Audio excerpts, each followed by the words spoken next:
नमस्कार. आज मी परत लाईव्ह आली आहे आणि बरेच दिवस माझ्या मनात इच्छा होती की प्रीतीला लाईव्ह घेऊन यायचं.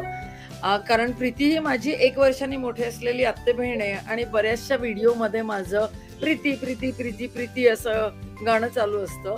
तर आज मी प्रीतीला म्हटलं लाईव्ह ये आणि ती आलेली आहे. प्रीतीने पण वयाच्या 22-23 वर्षापासून नोकरी केली आहे. अजूनही ती नोकरी करते आणि आजचा आपला टॉपिक आहे की नोकरी करून बॅलन्स कसा सांभाळणं आणि त्यातला अस्पेक्ट आहे मेंटल. कारण मागच्या वेळेला आपण फिजिकल अस्पेक्टवर लक्ष दिलं होतं आणि मागच्या फिजिकल अस्पेक्टमध्ये मी चष्मा घालते कारण मला खरंच काही दिसत नाहीये. सो मागच्या फिजिकल कॅमेराकडे बघ. मागच्या कुठे असतो कॅमेरा? एनिवे, मागच्या फिजिकल अस्पेक्ट मध्ये आपण जेव्हा बोलत होतो तेव्हा मी एक गोष्ट विसरले होते की जर 40शी संपत आली असेल किंवा 38 वगैरे वय असेल तर आपण थोडंसं न्यूट्रियन गोळ्या घेतल्या पाहिजेत. म्हणजे काय, मल्टीव्हिटॅमिनची एक गोळी, सुप्रॅडिन इज अ व्हेरी फेमस गोळी. नाही तर तुमच्या MD मेडिसिन डॉक्टरला विचारून तुम्ही घेऊ शकता. पण मी रोज तेव्हापासून सुप्रॅडिन घेते. नंतर मी AVION एक आहे 400, ती गोळी घेते व्हिटॅमिन ई साठी. आणि सेलिन नावाची गोळी कॅल्शियम याच्यासाठी घेते, व्हिटॅमिन सी साठी. म्हणजे व्हिटॅमिन सी, व्हिटॅमिन ई आणि मल्टीव्हिटॅमिन या गोळ्या घेते की ज्याच्यामुळे जरा एनर्जी राहते आणि जी न्यूट्रिएंट्स लागतात ती मिळतात. मागच्या वेळेला काही महिन्यात म्हणजे 1 वर्षापूर्वी मला डॉक्टरांनी सांगितलं की तू आता दूध पिऊ नको, it is not good for your health. So मी दूध बंद केलं आणि माझी कंबर आणि सगळं दुखत होतं म्हणून मी यावेळेला जेव्हा डॉक्टरांकडे गेले ते म्हणले कॅल्शियम कमी झालं होऊ शकतं आणि मेनोपॉज यामुळे तुझं दोन्हीमुळे मल्टीव्हिटॅमिन घेत जा. तर मग मला तेव्हा कळलं की येस, मी इतके वर्ष घेत होते ते घेणं आवश्यक आहे. तर मी परत सुरू केलंय. तर तो एक अस्पेक्ट तुम्ही लक्षात ठेवायचा आहे. दुसरं म्हणजे मी योगेशला म्हणलं प्रत्येक यशस्वी स्त्रीच्या मागे एक पुरुष असतो, त्यामुळे तू आज आमचा ऍडमिन हो. तर तो बॅकग्राऊंडला ऍडमिनचं काम करतोय कारण लाईव्ह स्ट्रीमिंग आम्ही नवीन करतोय. प्रीती थोडा वेळ ऐकणार आहे जे मी इंट्रोडक्टरी सांगणार आहे आणि तेव्हा ती तिचे प्रश्न आणि तिच्या आयडियाज पण लिहून ठेवणार आहे. कारण ती पण बरेच वर्ष काम करते आणि ती आपल्याला विचार करून तिने मेंटल बॅलन्स कसा सांभाळला नोकरी करता करता ते पण ती सांगणार आहे. सो मेंटल अस्पेक्ट मध्ये हे आहे की एव्हरीथिंग स्टार्ट्स विथ यू. तुमचं थिंकिंग, तुमची स्वप्न याचा जर तुम्ही विचार केला तर त्याच्या थिंकिंगमुळे हृदयामध्ये फिलिंग्स येतात. फिलिंग्स झाल्यामुळे तुम्हाला ऍक्शन घ्यायला मदत होते. त्यामुळे थिंकिंग, त्याचं फिलिंग्स आणि त्याच्यानंतर ऍक्शन असं हे गणित असतं. आणि बॅलन्स म्हणजे असं काही ठरलेला फिक्स बॅलन्स नसतो की मला हे असलं हे असलं हे असलं हे असलं की मी बॅलन्स्ड आहे. प्रत्येकाला आपला बॅलन्स आपण ठरवायचा आहे. तर माझ्यासाठी मी बॅलन्स म्हणजे काय ठरवलं, एक उदाहरण देते की माझं एक छोटं घर असलं तरी चालेल पण मला असं अशा पद्धतीचं घर हवंय. नंतर माझं रिलेशन माझ्याशी कसं असणार आहे, तर मी पूर्ण स्वतःला दाबून घेऊन नाही राहू शकत. मला फ्रीडम लागतो. तर ते माझा फ्रीडम म्हणजे काय, तर मला फायनान्शियल फ्रीडम पाहिजे, मला वैचारिक फ्रीडम पाहिजे, मला रिलेशनशिपचा फ्रीडम पाहिजे. असं म्हणजे रिलेशनशिप म्हणजे मी नाती कोणाशी कशी सांभाळणार याचा फ्रीडम पाहिजे. आणि मी स्पिरिच्युअली किंवा देवास म्हणजे माझं जे आध्यात्मिक जीवन आहे ते मी कसं घालवणार याचा फ्रीडम पाहिजे, हे मी ठरवलं. नंतर माझं माझ्या नवऱ्याशी नातं कसं असणार आहे, माझं माझ्या मुलाशी नातं कसं असणार आहे. टू स्टार्ट विथ प्रीती, तुला काय वाटतं मेंटल बॅलन्स तू कसा साधलास जे इतके वर्ष तू काम केलंस? तर प्रीतीचा एक बॅकग्राऊंड सांगते की तिला एक मुलगा आहे, तो चांगला शिकलेला आहे. त्यांनी एक नॅशनल लेवलची कॉम्पिटिटिव्ह एक्झाम देऊन कलकत्त्यात जाऊन शिक्षण घेतलेलं आहे आणि तो एका मोठ्या कंपनीत काम करतो. आणि ती पण स्वतः काम करते आणि तिच्या नवऱ्याचा पण ते CA आहे आणि त्याचा बिझनेस आहे. सो तो आपला प्रायव्हेट प्रॅक्टिस करतो आणि प्रीती अजूनही काम करते आणि ती म्हणजे तिला पण त्रास होत असतो फिजिकली वगैरे वगैरे. पण तरी तू काय विचार केलास जेव्हा तुझ्या आयुष्याबद्दल किंवा तुझ्या नोकरीबद्दल तू ठरवत होतीस तेव्हा? ऍक्च्युली मी जेव्हा नोकरीला लागले त्यावेळेची जर सिच्युएशन लक्षात घेतली तर नोकरी मिळाली यातच आनंद होता. त्यावेळेस करिअर हे काही असं डोक्यात नव्हतं. आपल्याला नोकरी मिळाली, चांगल्या कंपनीत नोकरी मिळाली, ते खूप खूप आनंदाची गोष्ट होती त्यावेळेस. आणि त्याच्यामुळे आपोआप सगळ्या पुढच्या गोष्टी घडत गेल्या. मग लग्न झालं, मग लग्न झाल्यावर नोकरी आणि लग्न हा बॅलन्स ते सांभाळत सांभाळत पुढे गेलं आयुष्य. पण मला त्यातल्या 2 गोष्टी प्रकर्षाने जाणवल्या. प्रत्येक बाईला फिजिकल हेल्थ जेवढी इम्पॉर्टंट आहे तेवढीच मेंटल हेल्थ पण इम्पॉर्टंट आहे. मेंटल हेल्थ म्हणजे थॉट प्रोसेस मध्ये 2 गोष्टी येतात. बाई घर सांभाळत असते तेव्हा घरच्यांचा विचार, आणि जेव्हा ऑफिसमध्ये जाते तेव्हा तिला होणारा कलिग्ज आणि मॅनेजमेंट करता त्रास, या 2 गोष्टी जर तिने बॅलन्स केल्या तर तिला ते सहज सोपं होतं. मी माझ्या अख्ख्या आयुष्याचं करिअर केलंय ते मुंबईत केलंय, आणि मुंबईत जेव्हा नोकरी करते एखादी बाई तेव्हा तिला ट्रेनचा प्रवास कधीच अवॉइड करता येत नाही. आणि मुंबईच्या लोकांसाठी ट्रेन हे ब्लेसिंग आहे. माझ्यासाठी तरी अगदी ते प्रूव्ह झालं होतं, कारण ट्रेनमध्ये तुमचं एक फ्रेंड सर्कल तयार होतं आणि ते तुमच्यासारख्याच सिमिलर लाईफ जगत असतात, की बाबा घर सांभाळत असतात, नोकरी करत असतात, ट्रॅव्हल करत असतात तासन तास.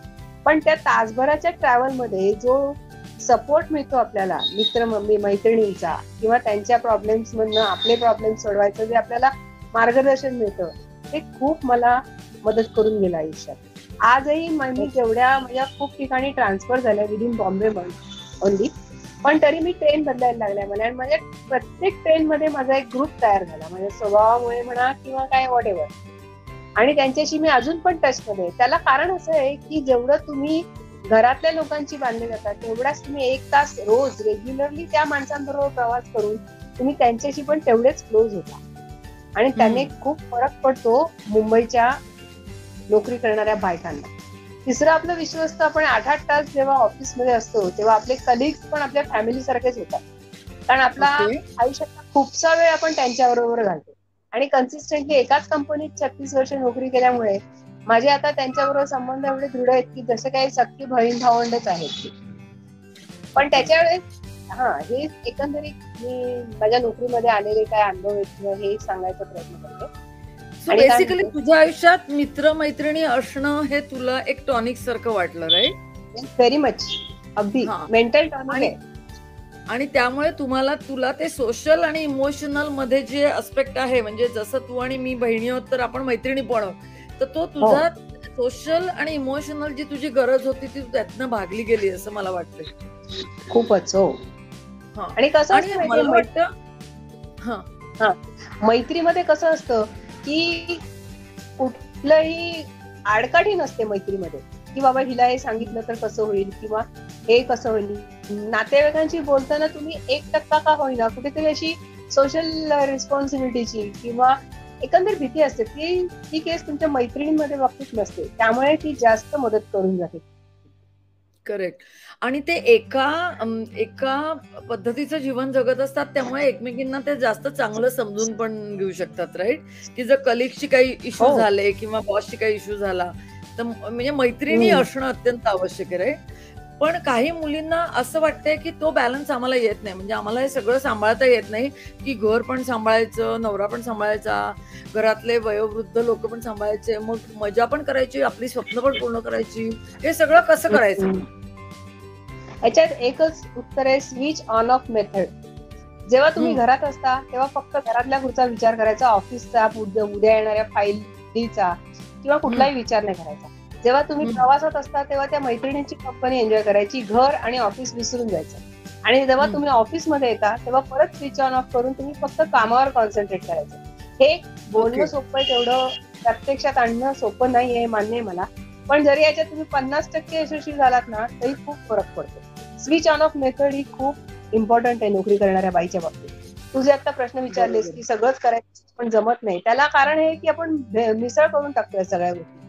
ते जर आपण प्रत्येक फॅक्टर सेपरेट ठेवले तर फरक पडतो. आणि दुसरं म्हणजे आपल्याला त्या गोष्टीचं महत्व वाटलं पाहिजे. म्हणजे कसं आहे की म्हणजे फिजिकल, मेंटल, सोशल, इमोशनल आणि स्पिरिच्युअल हे 5 अंग अत्यंत महत्वाचे आहेत, आणि म्हणून मी त्या वेळेला त्या गोष्टीला वेळ दिला पाहिजे. म्हणजे सॅटर्डेला जर तुम्ही 2-3 सॅटर्डे मुलाला आणि नवऱ्याला दिले असतील तर एक सॅटर्डे आपल्या आई वडिलांना स्वतःच्या माहेरला म्हणजे आणि आपल्या मैत्रिणींना देणं आवश्यक आहे. म्हणजे जरी ती ओढ लागली पाहिजे की आपल्याला ती है ना की भेटायचंय, पार्टी करायची आणि काहीतरी गप्पा मारायच्या आणि खिदळायचंय. म्हणजे मी त्याच्यात याच अनुषंगाने तुला आणखीन एक सांगते की म्हणजे कुठे कुठली गोष्ट थांबवायची आणि कुठे कुठली गोष्ट सुरू करायची, हे जर तुला बॅलन्स करता आलं तर त्या ऑफिसमध्ये प्रमोशनवर प्रमोशन घेत सुटलो आणि मग घराकडे हा दुर्लक्ष झालं तर मग त्याला तुम्हीच जबाबदार असाल, किंवा मग तुम्ही नुसतंच घराकडे लक्ष दिलं आणि ऑफिसला तेवढी प्रायोरिटी दिली नाही तरी तिकडे पण तुम्हाला तेवढाच त्रास होतो, कारण तुमचं एक राईट. रॉंग इम्प्रेशन क्रिएट होतं तिथे. तर करेक्ट तुम्ही करेक्ट. कुठे थांबायचं आणि कुठे सुरू करायचं हे जर पक्की बॉर्डर ठेवलीत तर मला वाटतं हा नोकरी करणं आणि घर सांभाळणं तेवढं कठीण होत नाही. करेक्ट. म्हणजे अर्थात आय त्याच्या थिंक मागच्या व्हिडिओत मी म्हणले होते की या आठवड्याची माझी प्रायोरिटी काय आहे, या दिवसाची माझी प्रायोरिटी काय आहे. तर मला वाटतं ते रोज एक 5-10 मिनिटं तरी एका कॉर्नरला घरात बसलो आणि विचार केला की what is my priority for today. तर मग एखाद्या सॅटर्डेला माझ्या मैत्रिणींबरोबर खिदळायचं हीच माझी प्रायोरिटी असू शकते, किंवा एखाद्या असू संडेला शकते. नवऱ्याबरोबर एकटंच जायचं कुठेतरी फिरायला ही माझी प्रायोरिटी असू शकते. राईट. आणि एरवी आपण ऑफकोर्स हो ऑफिसला बऱ्यापैकी प्रायोरिटी देतो आणि घरात सगळ्यांना खायला पण देतो. आपण आपल्यालाच प्रायोरिटी देत नाही मला वाटतं बऱ्यापैकी वेळा, असं मला वाटतं बायका म्हणून. या तर ती अनुषंगाने पण मी तुला देण्याची आणखीन एक गरज गोष्ट आहे. सांगते. हा हो बरोबर आहे. आता एवढी वर्ष नोकरी केल्यावर कधीतरी असं वाटलं की अरे बापरे आपण बरोबर सगळं अचीव केलं की नाही. एका माझ्या मैत्रिणीनेच मला त्याचं उत्तर दिलं. ती म्हणाली हा तू एवढी वर्ष नोकरी करून फायनान्शियली इंडिपेंडेंट आहे, हे तू कमवलेलं क्रेडिट आहे. असं जर आपण स्वतःबद्दलच पॉझिटिव्ह ऍटिट्यूड ठेवला आणि हा त्याची जाणीव समोरच्याला म्हणजे घरच्यांना किंवा मुलींना किंवा मुलांना पण करून दिली की हा बाबा माझं तुझ्याशी हे नातं आहे पण मला इंडिपेंडेंट पर्सनॅलिटी पण आहे आणि मी ती प्रूव्ह केली आहे, हे जर तुम्ही सतत स्वतःला पटवून दिलं ना तर आपोआप समोरचा पण त्याला मान्य करतो. जर तुलाच तुझ्याबद्दल असं असेल अरे बाबा आपण नाहीच होत, आपण धड नाही घर केलं, हा जर गिल्ट घेऊन तर तुम्ही जगलात तर तुमचं काहीतरी इम्प्रेशन चुकीचं जातं समोर आणि त्याचा त्रास तुम्हाला होतो. सो बेसिकली इथे इश्यू येतो सेल्फ एस्टीमचा, की माझं माझ्याबद्दलचं काय मत आहे एक, आणि दुसरं म्हणजे पॉझिटिव्ह थिंकिंगचा पण. कारण आय एम शुअर प्रत्येक व्यक्तीमध्ये काहीतरी त्या पॉझिटिव्ह कॉन्ट्रीब्युशन असतंच, काहीतरी तर तो पॉझिटिव्ह. अगदी घरात बसणारी स्त्री असली तरी ती आपल्या मुलांना रोज घरचं अन्न खायला घालते, ती त्यांच्याकडे त्यांची काळजी घेते, ही सुद्धा खूप मोठं कॉन्ट्रीब्युशन आहे. तर मला असं वाटतं की ते प्रीती आता ऑफलाईन गेली आहे थोड्या वेळासाठी, तोपर्यंत मी बोलते. तर मला असं वाटतं की ते पण खूप महत्वाचं आहे. सो बरेच अस्पेक्ट्स येतात, पण त्यातला मेन अस्पेक्ट हा आहे की स्वतःला स्वतःसाठी वेळ देणं थिंकिंगसाठी. सो थिंकिंग आणि प्लॅनिंग हे आपल्या मेंटल ऍक्टिव्हिटीत येतं. बाय द वे मी चॅटमध्ये खाली कमेंट्समध्ये एक लिंक दिलेली आहे. तर एखाद्या स्त्रीला आजच्या व्हिडिओमध्ये लाईव्ह येऊन काही गप्पा मारायच्या असतील प्रीती आणि माझ्याबरोबर, तर तुम्ही ती लिंक क्लिक करू शकता आणि स्टुडिओमध्ये एंटर होऊ शकता. स्टुडिओत एंटर झाला की मी ऍक्सेप्ट करेन की तुम्ही येऊन आमच्या या डिस्कशनमध्ये जॉईन होऊ शकता. आणि तुम्ही पाहिजे तर व्हिडिओ लाईव्ह म्हणजे व्हिडिओ पण दाखवणं, स्वतःचा एकदा फेस दाखवणं आवश्यक आहे आणि नंतर मग तो म्यूट करू शकता. सो प्रीती मला असं वाटतं की प्रत्येक गोष्टीमध्ये थोडंसं थिंकिंग आणि प्लॅनिंग करायची गरज आहे. फॉर एक्झाम्पल काही माझ्या व्हिडिओच्या लोकांना असं वाटतं की मी एवढं कसं मॅनेज केलं, फक्त नोकरीवर कोणाकडनं काही न घेता, की परदेशात प्रवास केले, मला हवं ते घर घेतलं किंवा जे काय मला हवं ते सगळं केलं. तर त्याचा main lot of credit goes viewers to my talking with myself, की मला एक्झॅक्टली आयुष्यात काय हवंय. कारण प्रत्येकाचा बॅलन्स हा वेगळा असणार आहे. माझ्यासाठी छोटं घर आणि लक्झरियस घर इज बॅलन्स, तर दुसऱ्या व्यक्तीसाठी खूप मोठं घर, मग त्यात काही नसलं तरी चालेल पण माझी प्रॉपर्टी, हा बॅलन्स आहे. तर तिसरी व्यक्ती म्हणेल नाही माझं किचन मोठं पाहिजे आणि हॉल छोटा चालेल. तर चौथी व्यक्ती म्हणेल नाही माझा हॉल. तर प्रत्येकाने आपला बॅलन्स आपण डिफाईन करायचा आहे. आणि मला वाटतं माझ्यासाठी माझा बॅलन्स व्हॅल्यूजवर मी परत आले, की एज्युकेशन इज माय व्हॅल्यू आणि परदेश बघणं वॉज मला म्हणजे माझा जो माझ्याशी डायलॉग व्हायचा त्याच्यामध्ये मुलाचं एज्युकेशन आणि परदेश बघणं हे माझे अत्यंत महत्वाच्या गोष्टी होत्या. मग त्याप्रमाणे मी जसे मला पैसे मिळायला लागले तर मग मी रिकरिंग उघडली, रिकरिंग मध्ये पैसे टाकायला लागले, की जेव्हा कधी 2-3 वर्षांनी मी साधारण 3 वर्षांनी एकदा परदेशात गेली असं मला वाटतंय, तर तेव्हा मी रिकरिंग मध्ये पैसे टाकत जायचे. आणि मग जर थोडे पैसे कमी पडले तर मी बँक ऑफ लो म्हणजे माझ्या वडिलांकडे घ्यायचे आणि काही दिवसांनी त्यांना म्हणजे जेव्हा परत माझा पगार तर होताच, त्यामुळे मी जेव्हा पैसे यायचे तर ते मी 15% व्याजाने द्यायचे. तिथे पण माझी व्हॅल्यू होती की कोणाचं काही घ्यायचं नाही, वडिलांचे पण कष्ट घ्यायचे नाहीत फुकट. हा माझा एक विचार होता. आणि दुसरं म्हणजे एज्युकेशन ही माझी महत्वाची व्हॅल्यू होती. म्हणजे माझं खूप घर मोठं नसलं तरी चालेल, माझं बाकी काही नसलं तरी चालेल, पण माझ्या मुलाला मी शिक्षण देण्यासाठी जे काय लागेल ते करेन, हा एक माझी प्रायोरिटी होती. त्यामुळे मी त्याच्यासाठी पैसे साठवत घेतले. मी एक टॅक्स कन्सल्टंट शोधला. म्हणजे माझ्या भावाकडे मामेभाऊ आमच्याच सोसायटीत राहायचा पूर्वी. तर त्याच्याकडे एकदा एक टॅक्स कन्सल्टंट किंवा इन्व्हेस्टमेंट कन्सल्टंट आला होता कपाडिया म्हणून. तर मी अनिश माझा मुलगा 9वीत असतानाच त्याला बोलवलं आणि त्याने विचारलं व्हॉट इज युअर गोल? तर मी म्हटलं मला फायनान्स मधला एफ पण कळत नाही. तू मला असं करून दे की माझ्या मुलाच्या शिक्षणासाठी माझ्याकडे पैसे राहतील. तर मग त्यांनी मला काही म्युच्युअल फंड सांगितले, त्यांनी सांगितले ते मी ब्लाइंडली फॉलो केले. आणि मग जेव्हा माझा मुलगा 12वी झाला माझ्याकडे तेवढे पैसे होते त्याच्या पुढच्या 4 वर्षाच्या शिक्षणासाठी. सो अशा पद्धतीने मी मेंटली थिंकिंग अँड प्लॅनिंग करून पण हा बॅलन्स आणला, ज्याच्यामुळे मी फिलिंग्स लेवलवर आनंदी होऊ शकेन. तुझं काय म्हणणं आहे प्रीती? बरोबर आहे. याच्यासाठी बेसिकली तुझ्या शिक्षणाचा तू योग्य उपयोग केलास हे इम्पॉर्टंट आहे. आपण जे शिक्षण घेतो त्याचा प्रॅक्टिकली उपयोग करणं हे पण तेवढंच महत्वाचं आहे. नुसतं नोकरीसाठी शिक्षण घेणं याला अर्थ नाही. आणि दुसरं म्हणजे कल्चरल बॅकग्राऊंड, ते पण खूप महत्वाचं आहे. लहानपणी तुला काय व्हॅल्यूज शिकवल्या गेल्या आणि त्यानुसारच तुझी ग्रोथ होते. या बाबतीत किंमतच नाहीये. त्याच्यामुळे हा बॅलन्स करणं सोपं जातं. करेक्ट. सो थिंकिंग अँड प्लॅनिंगचं महत्व नॉट विथ समवन एल्स, पण आपल्या स्वतःबरोबरच इज व्हेरी इम्पॉर्टंट. आणि मला आठवत आहे की जेव्हा माझा लेक 9वीत होता तेव्हा मी योगेशला म्हटलं चल आता आपण दोघं मिळून पण थोडं थिंकिंग अँड प्लॅनिंग करूया. आणि आम्ही ते गार्डन कोर्ट रेस्टॉरंटला एका संध्याकाळी गेलो होतो. आणि I had to get his buy in also, म्हणजे त्याचे विचार पण माझ्या विचाराशी जुळणं आवश्यक होतं. मग मी त्याला म्हटलं आपल्या 3 प्रायोरिटीज काय आहेत? तर निर्विवाद आमच्या 2 प्रायोरिटीज होत्या की मुलाचं एज्युकेशन आणि परदेश प्रवास. सो मग त्याप्रमाणे आम्ही all our resources we started investing in such a way की ज्याच्यामुळे ते पैसे तेवढ्यासाठी तयार होतील. माझ्याकडे ऑप्शन होते की मी अजून मोठं घर घ्यायचं, अजून काय काय करायचं, पण माझी ती प्रायोरिटी नव्हती. तर मी माझं जे घर आहे तेच ठेवलं, जे मी 2000 किंवा 99 मध्ये घेतलं होतं. पण जे मला कारण माझा नवरा आणि मी दोघांनाही खूप क्युरिओसिटी होती की परदेश कसे असतात ते बघावं. So I followed that. आणि मला वाटतं की मग मी माझं स्वतःला ओळखणं पण आवश्यक आहे की माझा मुलगा आणि नवरा म्हणायचे की I don't have child's mind. So I was okay, I accepted it. But I ensured in thinking and planning की माझ्या मुलाला कोणीतरी आमच्या दोघांपैकी एक मित्र असेल. सो माझा नवरा जेव्हा सुट्टीवर यायचा तर मी माझ्या मुलाला सांगितलं होतं की मुलगा नवरा याच्या आधी बकेट लिस्ट तयार ठेव की बाबा बरोबर तुला काय काय करायचंय.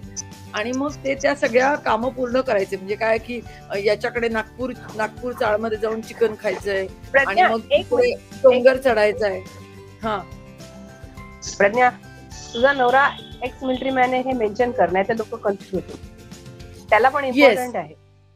हो, तो आर्मीमध्ये होता आणि तो इन्फंट्री ऑफिसर होता. त्यामुळे तो वर्षातनं एकदा 2 महिने किंवा ते एक महिना 2दा आणि एकदा 20 दिवसाची कॅज्युअल लिव्ह असं 3दा यायचा. तर त्यामुळे बाबा जेव्हा येईल बॉर्डरवरनं किंवा त्याच्या पोस्टिंगच्या जागेवरनं तेव्हा काय काय करायचं याची बकेट लिस्ट आमच्या फ्रीजवर लावलेली असायची तो यायच्या आधीच. आणि मग तो एन्श्युअर करायचा मुलाबरोबर. सो माझी ही पण एक व्हॅल्यू होती की ते फॅमिलीमध्ये बाबाचा आणि मुलाचा बॉन्ड पक्का राहायला पाहिजे. सो आणि मला चाइल्ड माइंड नव्हतं, पण नवरा आला की मी त्याला सांगायचे तू त्याला आंघोळ घाल म्हणजे तुझा त्याला स्पर्श मिळेल. सो मिलिटरी मॅन खरं असं काही करतील असं अवघड आहे, पण मी त्याला कन्व्हिन्स करायची की नाही आपल्या मुलाला आपण प्रेम असं पण दिलं पाहिजे स्पर्शाचं. सो तू त्याला आंघोळ घालायचं. तर तो माझ्या मुलगाला आतापर्यंत जोपर्यंत तो लहान होता तोपर्यंत अनिशला तो आंघोळ घालायचा लहानपणी सुट्टीवर आला की.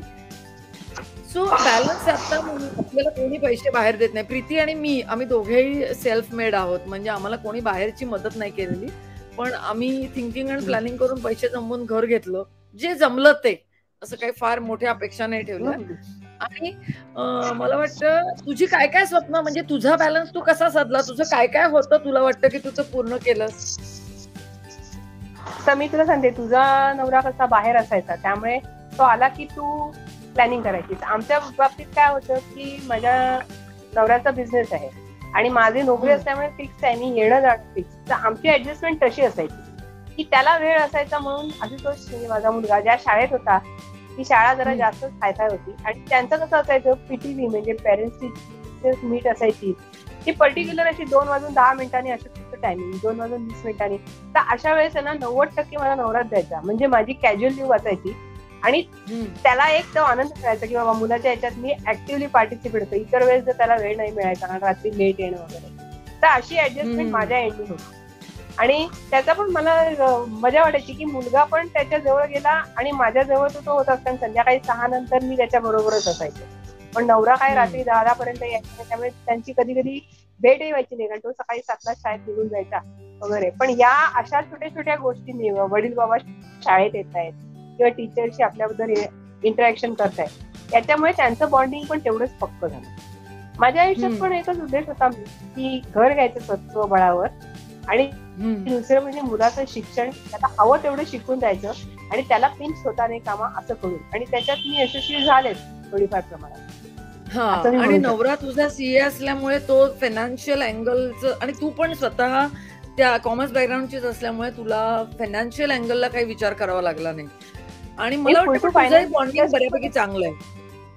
हो, मी फुल फायनान्शियल इंडस्ट्रीमध्येच आहे. आम्ही जगासाठी प्लॅनिंग करतो कारण mutual fund plans for others. UTI मध्ये काम करते, त्यामुळे फायनान्सचा फाईट करा दोघांनी मिळूनच केलेला आहे. बरोबर आहे.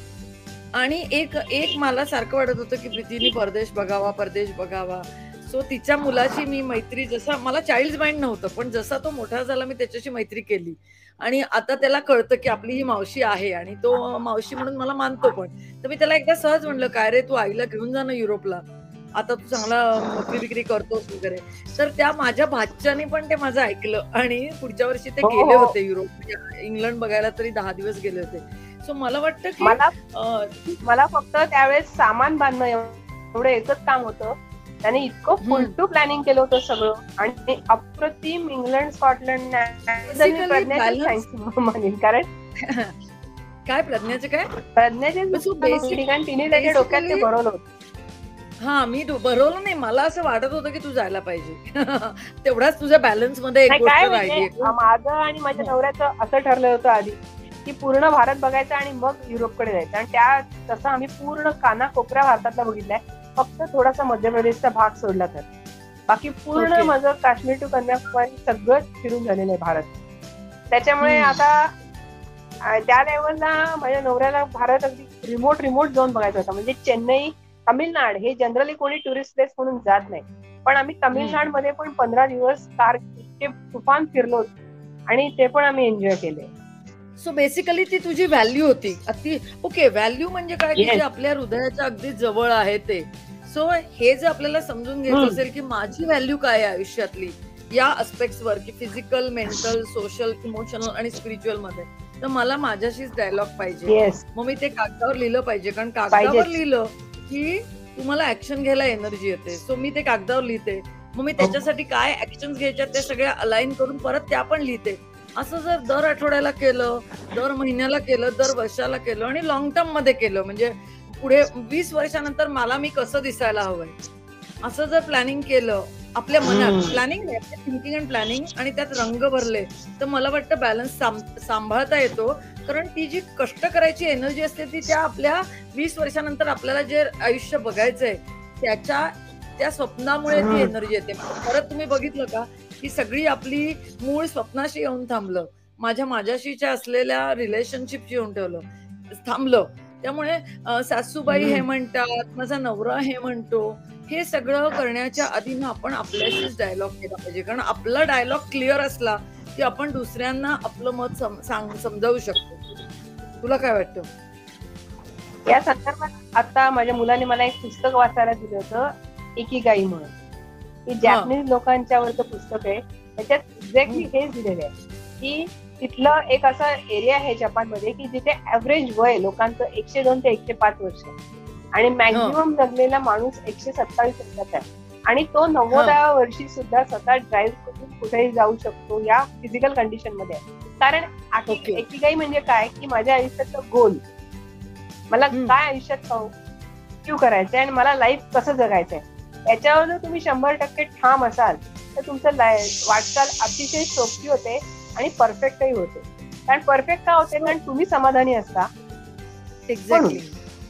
सो इनर बॅलन्स येतो आपल्याला, कारण आपण दुसऱ्याच्या इच्छेने आयुष्य जगलो की आपल्याला त्रास होतो. म्हणजे मग आपल्याला काहीच मनासारखं होत नसलं की आपली चिडचिड होऊ शकते.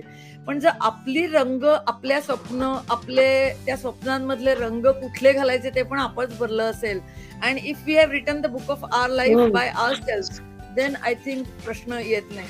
आता त्याचं छोटं उदाहरण म्हणजे हो ना. आणि म्हणजे हे आता आम्ही वेगवेगळे ऍस्पेक्ट कव्हर करू. आता प्रीतीला जरा कॉन्फिडन्स आलाय की ती पण याच्यात पार्टिसिपेट करेल. सो प्रीती, तू लाईव्ह सेशन मध्ये बऱ्याच वेळा ये, असं मी तुला हक्काने सांगते. आणि त्याच्याच बरोबर मला अजून एक महत्वाचा मुद्दा आमच्या दोघींचा वाटला की हे कौतुक करण्यासारखं आहे आमचं आम्ही, पण येस, आपलं आपण पण मधनं कौतुक केलंच पाहिजे, नाही का प्रीती? सो आमची मुलं जशी मोठी झाली 24-25 वर्षाची आणि कमवायला लागली, तर आम्ही समजतो की ते एक वेगळा जीव आहेत आणि म्हणून आम्ही त्यांना पूर्ण फ्रीडम दिलाय. सो आमची आत्या आम्हाला चिडवत असते की तुमची मुलं मोठी झाली आणि मग सुनामीना आल्या की बघू. पण नाही, आमचा विचार क्लिअर आहे की आमचे मुलं ही आमचे एक स्वतंत्र जीव आहेत आणि ते इंडिपेंडंट व्यक्ती आहेत आणि त्यांनी त्यांच्या मनासारखं जगावं, त्यांनी त्यांच्या स्वप्नासारखं जगावं.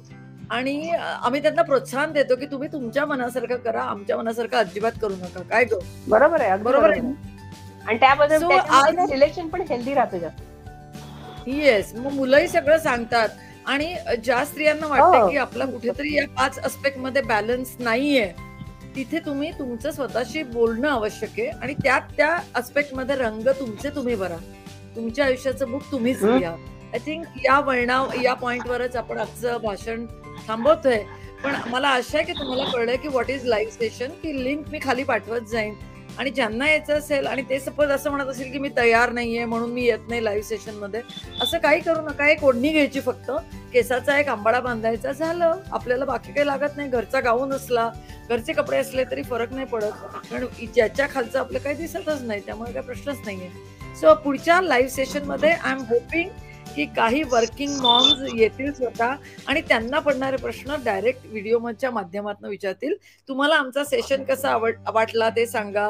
प्रीती, माझी बहीण तुम्हाला आवडली का? माझी आत्ते बहीण आहे जी गेली कित्येक वर्ष, आता ती म्हणजे जन्मापासून आम्ही मैत्रिणी होत, म्हणजे किती जुन्या मैत्रिणी होत बघा. तिच्यासाठी पण मी भातुकली घेऊन ठेवली आहे, मांडणी घेऊन ठेवली आहे, एक कपाट घेऊन ठेवलंय. मी वाट बघते की ती कधी येईल आणि मी तिला ती भातुकली देईन. सो एनिवे, अशा मैत्र्या पण तुम्ही जपा आणि त्याला ड्यू इम्पॉर्टन्स द्या. आणि या वळणावरतीच मी आजचं सेशन थांबवते. थँक्यू सो मच प्रीती, आणि परत येत राहा. थँक्यू माय डिअर योगेश की तू आमचा ऍडमिन राहिलास बॅकग्राऊंडला. Thank you Pragya. Okay, bye bye.